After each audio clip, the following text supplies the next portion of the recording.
A most wise saying. I believe in tradition. As do I, Professor Stanleeh, which is why you have your job, and I have my job. This is very true.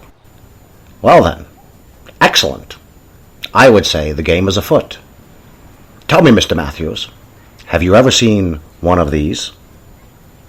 With that, Professor Stanleeh lifted his hand, showing Jacob a red fire opal on the hand's ring finger. The interior structure of the ring appeared to be molten and living as it pulsed and swirled, entrancing Jacob. Until suddenly, all he knew was that he was alone, still seated in Union Square, his bag still between his knees, his pocket watch still in his hand, and Professor Stanleeh long gone. Oh no!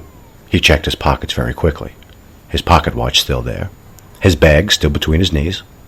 Jacob looked quickly at his watch, but his pocket watch had showed that 2 hours had gone past, and he was late.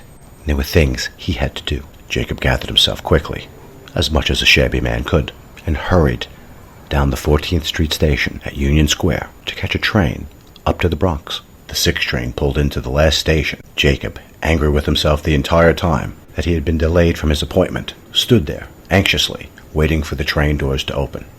When they did, he hurried downstairs. He made his way through the small crowds of people who were gathering. He reached into his pocket to check his watch again, his eyes craning up to the heavens. Back to his watch, he repocketed the time device and hurried across the park. His feet carried him as quickly as he could, as small earthquake thud, thud, thudded.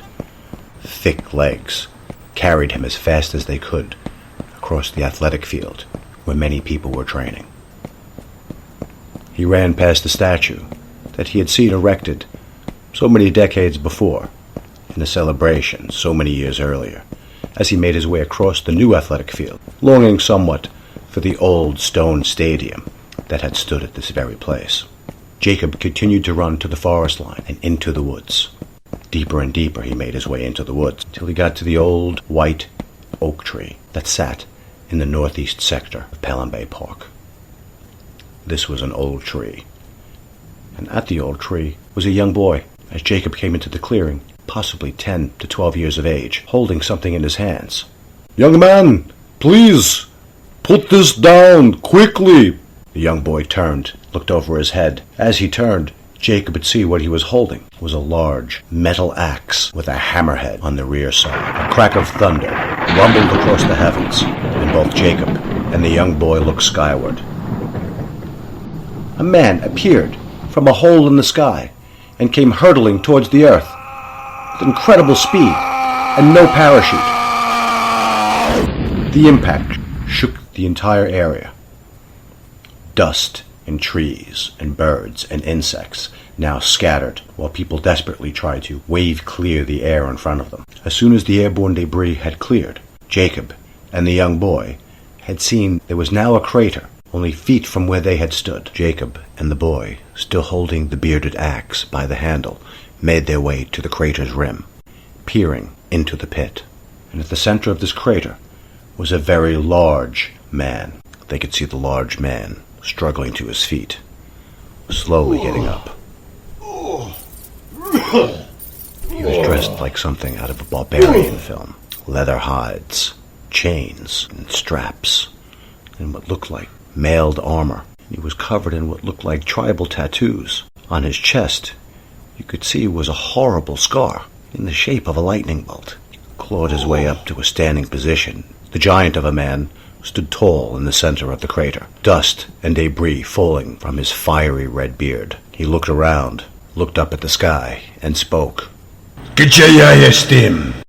As he surveyed his landing spot, the giant spied Jacob and the boy standing at the crater's rim, and he made his way towards them. Giant legs treading across the now fresh soil, ripped apart by his impact, climbed up to the top of the ridge, and stood, looking down at even Jacob, who was a giant of a man himself, and the young boy. I'm sorry, my friend.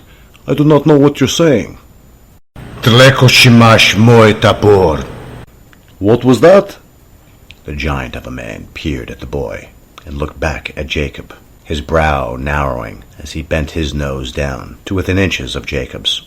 Powiedziałem, why are you holding my axe?